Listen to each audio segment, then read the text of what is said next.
আজকে এই অনুষ্ঠানটা আমাদের ছাত্রছাত্রীরা যে আয়োজন করেছে এটা আমার ভালো লাগে।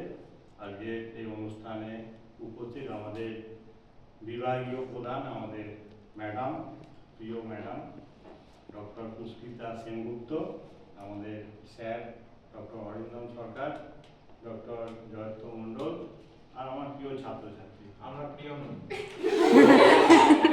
সবথেকে প্রিয় আপনারা। বক্তব্য স্যার ম্যাডামরা যা বলেছেন এর উপরে আর বক্তব্য হয় না। যত বললেন একটা গল্প বলতে, আমি একটা গল্পই বলি। যে গল্প আমি কিছু বছর আগে আমি এই ছাত্রছাত্রীদের বলেছি, স্যারদের কিছু মনে আছে, 2 মিনিটের গল্প। একটা আরব দেশ, আরব মরুভূমি দেশ, সেই মরুভূমি দেশে প্রচন্ড গরম, দিনের বেলা মানুষ বাইরে বের হতে পারে না।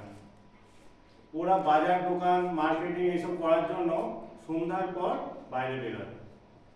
তো আরব দেশ, সব জায়গায় গাছপালা নয়, ফাঁকা, মাঝে মাঝে জলাশয় থাকে, ওখানে ঝোপঝাড় এরকম হয়ে থাকে, তার মধ্যে দিয়ে রাস্তা থাকে, মানুষ সেখান দিয়ে যায় একদিন।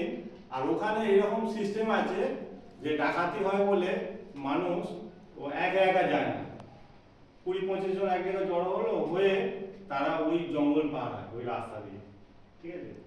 তো এরকম একটা দিনের ঘটনা, একটা দল যাচ্ছে রাত্রে মার্কেটিং করে ওই জঙ্গল দিয়ে। ঠিক যখন জঙ্গলে এসে গেছে, অন্ধকার ডাকাত আসবে, এরকম একটা সময় উপর থেকে ঈশ্বর আল্লাহ যাকে যাই বলো, এরকম একটা বাণী আসছে, তোমরা চলার পথে যা তোমাদের পায়ে লাগছে ওগুলো তুলে নাও, ওগুলো তোমরা তুলে ব্যাগে বা কোছড়ে বা পকেটে নিয়ে নাও। তো কেউ বললো তা কে কি বলছে ওইসব, একটা নেই। কে বলছে না চাকরি নেই। এক একজন এমন মানুষ আছে, সে বলছে না, উপর থেকে যখন বলছে যতগুলো পাচ্ছে পায়ে লাগছে আমি সব ব্যাগে নিয়ে নেব বলে এরকম করে সব নিয়ে সব বাড়ি গেছে। বাড়িতে গিয়ে পরের দিন সকালে দিনের আলোয় খুলে দেখছে ওইগুলো সোনা, হিরে, মণি, মাণিক্য এরকম সব জিনিস।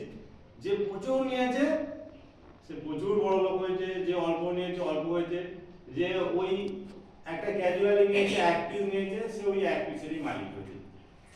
কলেজে এই যে ক্লাসে ডিপার্টমেন্টে তোমরা যারা এসেছো, আমাদের দৈব বাণী বলার জন্য স্যার ম্যাডামরা আছেন, এনাদের বাণী ওই রকম বাণী।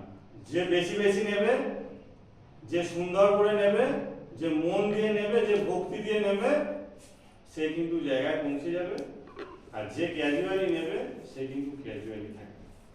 এইটা কথা বলে সবাই ভালো থাকো, সুস্থ থাকো, ভালো করে পড়াশোনা করো। আমার তরফ থেকে যখন যা প্রয়োজন বলবে, হয়তো কিছু কিছু কাজের জন্য আমাকে এদিক ওদিক চলে যেতে হয়, একটু ম্যানেজ করে নিও।